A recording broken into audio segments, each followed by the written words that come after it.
এই কিছু সম্মানের জন্যে এই বড় দলের এক নেতাকে বলতেছিল যে আমরা কিন্তু কিছু হুজুর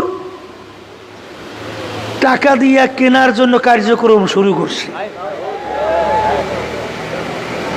অথেন্টিক সংবাদ শুনাইলাম, যাচাই বাছার পরে আপনাদেরকে শুনাইলাম যে আমরা কিন্তু কিছু হুজুর কেনার জন্য কিন্তু কার্যক্রম শুরু করেছি।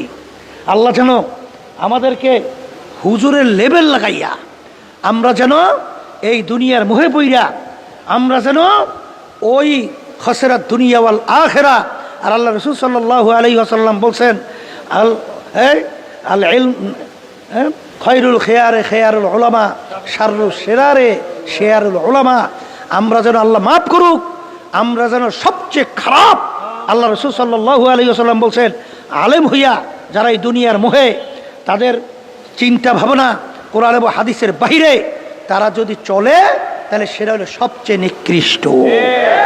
আল্লাহ যেন আমাদের এই নিকৃষ্ট এই গ্লানি থেকে আল্লাহ আমাকে আমাদের সকলকে হেফাজতে রাখেন। আর সজাগ থাকতে হবে দুষ্ট লোকের মিষ্টি কথা, দুষ্ট লোকের মিষ্টি কথা।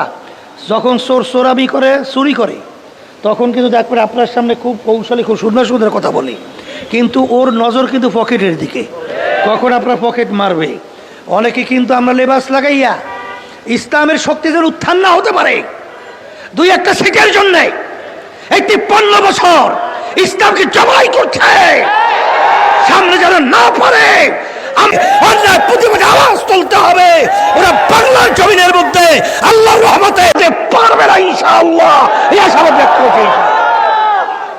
আল্লাহ রাব্বুল আলামিন আমাদের সবাইকে আল্লাহর খাস বান্দা হিসেবে কবুল করুক।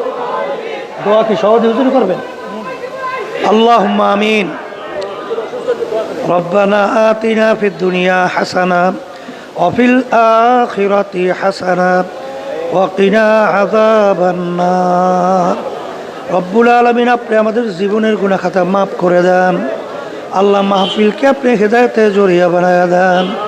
হে আমার মালিক, আমরা যারা হাত তুলছি জানি না এই উপস্থিতি কার আম্মা, কার আব্বা, কার দাদা দাদু, নানানু, আত্মীয় স্বজন অন্ধকার কবরে শুয়ে রয়েছে।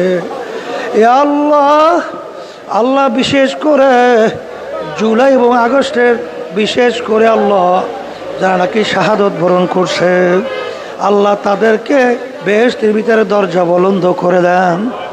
রব্বুল আলামিন হককে আমাদের কাছে হক হিসেবে প্রকাশ করে দেন, বাতিলকে বাতিল হিসেবে প্রকাশ করে দেন।